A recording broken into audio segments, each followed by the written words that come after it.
যুক্তরাষ্ট্রের সঙ্গে আমাদের কোনো গোপন চুক্তি নাই।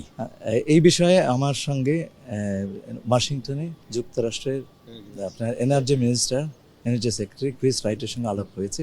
তার সঙ্গে আমি বেশ কয়েকটি বিষয়ে কথা বলেছি। আমরা গোপনীয়তার স্বার্থে এটা এখনো প্রকাশ করতে পারছি না, কিন্তু আমাদের প্রতি আমাদের জ্বালানি সিকিউরিটির জন্য তারা সাপোর্ট করবেন সেই নিশ্চয়তা আমাদেরকে দিয়েছে। যুক্তরাষ্ট্রের সঙ্গে আমাদের কোনো গোপন চুক্তি নাই।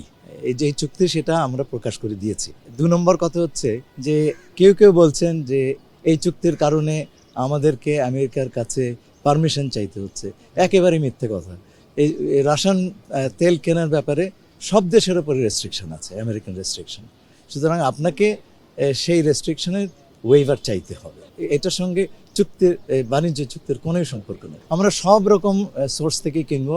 আমরা চাইছি যে আমাদের ক্রেতারা সুলভ মূল্যে এই ডিজেল কিংবা অন্যান্য এনার্জি প্রোডাক্টগুলি পান। তো দুনিয়াতে আমরা সবচাইতে সাশ্রয়ী যে সমস্ত সোর্স, সেটা ভারত হোক, সেটা মধ্যপ্রাচ্য হোক, সেটা যুক্তরাষ্ট্র হোক, আমরা সব জায়গাতেই চেষ্টা করছি। আপনারা সেটা জানেন।